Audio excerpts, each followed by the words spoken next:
नमस्ते दोस्तों आज हम बात करने वाले हैं एलआईसी ने जो नया प्लान लॉन्च किया है 3 दिसंबर 2025 के दिन, जिसका नाम है प्रोटेक्शन प्लस। जी हाँ दोस्तों, प्रोटेक्शन प्लस नाम ही ऐसा है कि आपको पता चल गया होगा कि प्रोटेक्शन मतलब कि हमारा जीवन बीमा कवर, इंश्योरेंस बीमा भी इसमें आ जाएगा और साथ साथ आपका इन्वेस्ट भी आ जाएगा। जो एक भाग जो होता है तो इसमें आपका इंश्योरेंस बीमा होगा और एक भाग पैसा का होगा वो शेयर मार्केट में इन्वेस्ट होगा। और अगर पॉलिसी बीच में अगर पॉलिसी धारक की कोई मृत्यु हो जाती है तो इसको डेथ बेनिफिट भी आप मिल जाएगा। और अगर मृत्यु नहीं होती तो जब भी आपकी पॉलिसी खत्म होती है तब मार्केट वैल्यू अनुसार आपका पैसा जो भी जितनी भी वैल्यू होगा वो तमाम पैसा आपको मिल जाएगा। तो प्रोटेक्शन प्लस के बारे में जो स्कीम है इसके बारे में मैं आपको A to Z माहिती इस वीडियो के माध्यम से बताऊंगा दोस्तों। तो वीडियो को लास्ट तक देखते रहना। तो चलिए शुरू करते हैं। तो डिटेल में बात करेंगे दोस्तों, एलआईसी ने जो नई स्कीम लॉन्च की है जिसका नाम है प्रोटेक्शन प्लस करके है। तो एलआईसी ने 3 दिसंबर 2025 को ये प्लान लॉन्च किया है जिसमें आपको लाइफ इंश्योरेंस कवर के साथ साथ एक अच्छा रिटर्न भी मिल जाएगा। इसमें आपका पैसा जो है वो 2 हिस्सों में बटेगा दोस्तों। एक हिस्सा ऐसा होगा कि इसमें आपका लाइफ इंश्योरेंस कवर में इन्वेस्ट होगा और दूसरा हिस्सा आपका शेयर मार्केट में इन्वेस्ट होगा, ताकि आपको एक इंश्योरेंस कवर के साथ साथ अच्छा रिटर्न भी मिले। इंश्योरेंस कवर एक अच्छी बात है दोस्तों, इस इंश्योरेंस पॉलिसी की एक अच्छी बात है कि आप अपनी मर्जी से पॉलिसी प्रीमियम चुन सकते हैं, लेकिन आपको मिनिमम प्रीमियम देना होगा और इसके आगे बात करेंगे। इसमें आपको कुल 6 फंड होंगे, इसमें से कोई भी एक फंड आपको चुनना पड़ेगा। इसमें अगर आपको ज़्यादा रिटर्न चाहिए दोस्तों तो थोड़ा ज़्यादा रिस्क भी होगा और कम रिटर्न चाहिए तो कम रिस्क भी इसमें होगा। तो जो भी आपको कंफर्टेबल लगे तो वो आप एक चुन सकते हो, जिसकी हम आगे बात करेंगे। अब बात करते हैं दोस्तों कि इस प्लान लेने के लिए क्या क्या क्राइटेरिया, मतलब कि मापदंड क्या रहेगा। तो सबसे पहले तो बात करते हैं दोस्तों कि आपको कितने साल तक आपको पैसा भरना पड़ेगा। प्रीमियम पीपीटी मतलब कि क्या रहेगा, तो इसका यहाँ आप देख सकते हो, इसका ऑप्शन यहाँ आपको मिल जाएगा। 5 साल के लिए अगर आप भर सकते हो, 7 साल के लिए भर सकते हो, 10 साल के लिए और 15 साल के लिए आप चुन सकते हो। तो इसमें से कोई भी एक ऑप्शन आपको सिलेक्ट करना पड़ेगा। अब इसके सामने आपको ये ऑप्शन भी सिलेक्ट करना पड़ेगा कि आप कितने साल का बीमा लेना चाहते हो। तो अगर आप 5 से लेकर 10 साल के बीच अगर आप कोई भी प्रीमियम भुगतान अवधि जो है वो चुनते हो, साल चुनते हो, तो इसमें आपको सेम ही ऑप्शन मिलेगा। 10 साल का बीमा प्रीमियम जो है वो ले सकते हो, 15 साल का ले सकते हो, 20 साल का और 25 साल का। लेकिन अगर आप लोग को लगता है कि हमें तो 15 साल तक पैसा प्रीमियम जो है वो पे करना है, इसमें थोड़ा कम प्रीमियम होता है, तो आपको कितना 10 साल का ऑप्शन नहीं मिलेगा। इसमें आपको 15, 20 और 25 साल का बीमा जो है वो आप ले सकते हो।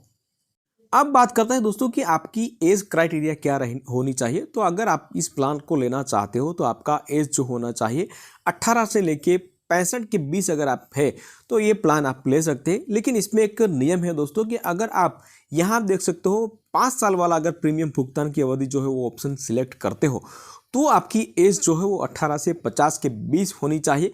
अगर 18 से 50 के बीच नहीं है आपकी उम्र तो ये 5 साल वाला ऑप्शन जो है वो आप नहीं चुनते हो। बाकी सब जो प्लान जो है 18 से 65 के बीच आप चुन सकते हो, कोई दिक्कत वाली बात नहीं है।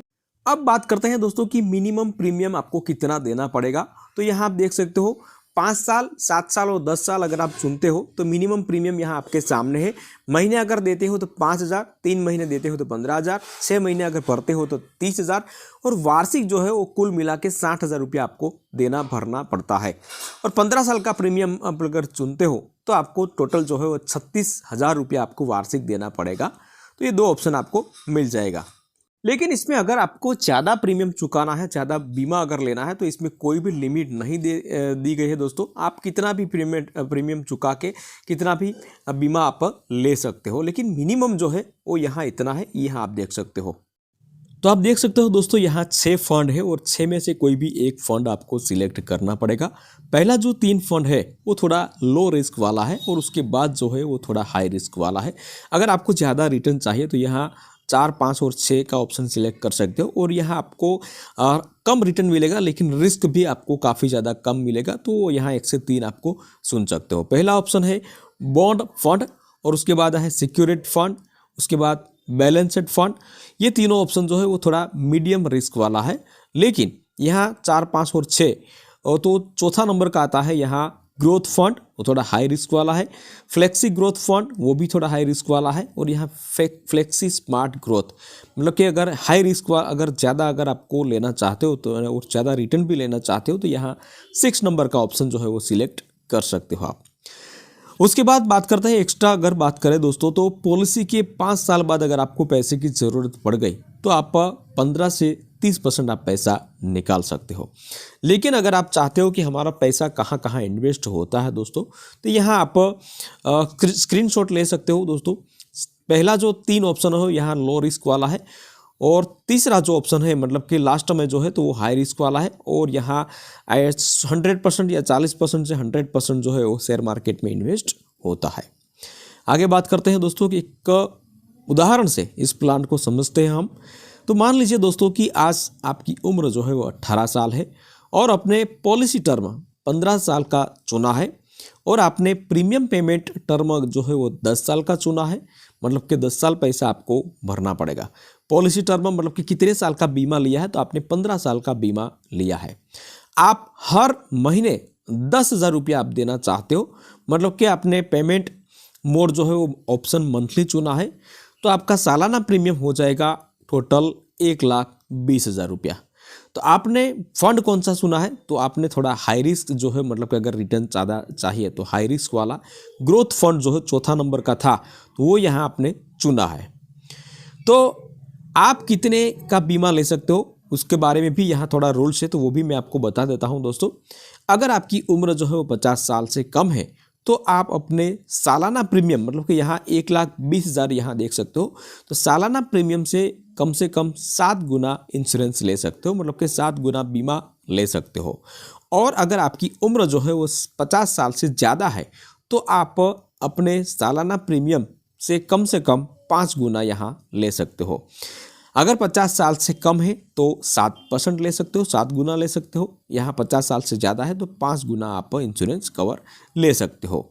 तो इस उदाहरण से मैं आपको बताता हूँ दोस्तों कि हमारे उदाहरण में यहाँ आपकी उम्र जो है वो 18 साल है, तो यहाँ 50 साल से कम है, तो आपकी उम्र 50 साल से कम है, और यहाँ सालाना प्रीमियम अमाउंट यहाँ मैंने अभी बताया था आपको कि 1,20,000 रुपया है। तो आप कम से कम 1,20,000 को 7% 60 गुना कर सकते हो, करके आपको क्या आंसर मिलेगा, तो यहाँ आप देख सकते हो 8,40,000 रुपये का इंश्योरेंस आप बीमा जो है वो कम से कम आप ले सकते हो। लेकिन मैक्सिमम इंश्योरेंस भी आप ले सकते हो दोस्तों। इसका भी एक सेम उदाहरण देखते हो कि अगर आपकी उम्र जो है वो 50 साल से कम है और मैक्सिमम कितना इंश्योरेंस बीमा ले सकते हो, तो आप अपने सालाना प्रीमियम का ज़्यादा से ज़्यादा इसमें 7% था, तो यहाँ आप 22 गुना इंश्योरेंस ले सकते हो। तो हमारे सालाना प्रीमियम जो हो 1,20,000 रुपया था, तो हमारा इंश्योरेंस मैक्सिमम 1,20,000 गुना 22 करोगे तो कितना आंसर आएगा, 26,40,000 रुपये का आप इंश्योरेंस मैक्सिमम आप ले सकते हो। तो पॉलिसी के अंत में क्या बेनिफिट रहेगा वो भी हमें जानना जरूरी है दोस्तों। तो मान लीजिए कि पॉलिसी धारक की कोई मृत्यु नहीं हुई और पॉलिसी धारक को अंत में क्या बेनिफिट रहेगा। पैसा तो भर दिया हमने, लेकिन बेनिफिट क्या रहेगा। तो मान लीजिए दोस्तों कि आपकी उम्र जो है अभी 30 साल है और आने वाले 15 साल तक आपको इंश्योरेंस लेना है, बीमा इंश्योरेंस लेना है। तो आपकी उम्र कितनी हो जाएगी पॉलिसी ख़त्म होने के समय, 45 साल आपकी उम्र जो है वो हो जाएगी। तो 45 साल में आपको बेनिफिट क्या रहेगा, तो तब आपको अपने पैसे की मार्केट वैल्यू जो भी होगी वो आपको मिलेगी। आपकी कुल रकम का एक हिस्सा, जो मैंने पहले ही बताया था दोस्तों कि एक हिस्सा जो है वो इंश्योरेंस में इन्वेस्ट होता है और दूसरा हिस्सा जो है वो शेयर मार्केट में इन्वेस्ट होता है। तो शेयर मार्केट का जो भी हिस्सा होगा वो 45 साल की उम्र में आपकी जो भी मार्केट वैल्यू होगी वो यहाँ आपको मिल जाएगी। एक अंदाजित रकम से अगर बताएं दोस्तों, तो अगर आपको 8% एवरेज रिटर्न मिलता है तो 10 साल में आपने कितना मतलब कि पेमेंट जो है वो किया है, तो 12 लाख रुपया आपने किया है। 1,20,000 गुना 10 करिए तो 12 लाख रुपया होता है। तो इनके सामने आपको 15 साल में कितना मिलेगा, तो यहाँ आप देख सकते हो 21,49,731 रुपया आपको रिटर्न मिल सकता है। लेकिन ये पॉलिसी धारक अगर जिंदा रहते, मतलब कि इसको कुछ भी ना हो तब ये इतना पैसा मिलता है। लेकिन मान लीजिए कि ये 15 साल में पॉलिसी धारक का कोई भी कारणवश मृत्यु हो जाता है तो इनको क्या बेनिफिट मिलेगा। तो पॉलिसी होल्डर का मृत्यु हो जाता है तो उनको यहाँ टोटल मिला के यहाँ 26,40,000 रुपया आपको मिल जाएगा। तो इसी तरह यहाँ LIC प्लान लॉन्च किया है, इसका तमाम डिटेल मैंने बता दिया है। फिर भी अगर आपको कोई क्वेश्चन है तो कमेंट कर सकते हो दोस्तों। अगर आपको प्लान लेना है तो यहाँ नज़दीकी कोई भी LIC एजेंट के पास आप जा सकते हो, या तो LIC ऑफिस पे आप जाके चेकआउट कर सकते हो। वीडियो पसंद आया तो वीडियो को एक लाइक जरूर कर लेना दोस्तों, शेयर करना, और चैनल पे नए आए हैं तो चैनल को सब्सक्राइब जरूर कर लेना।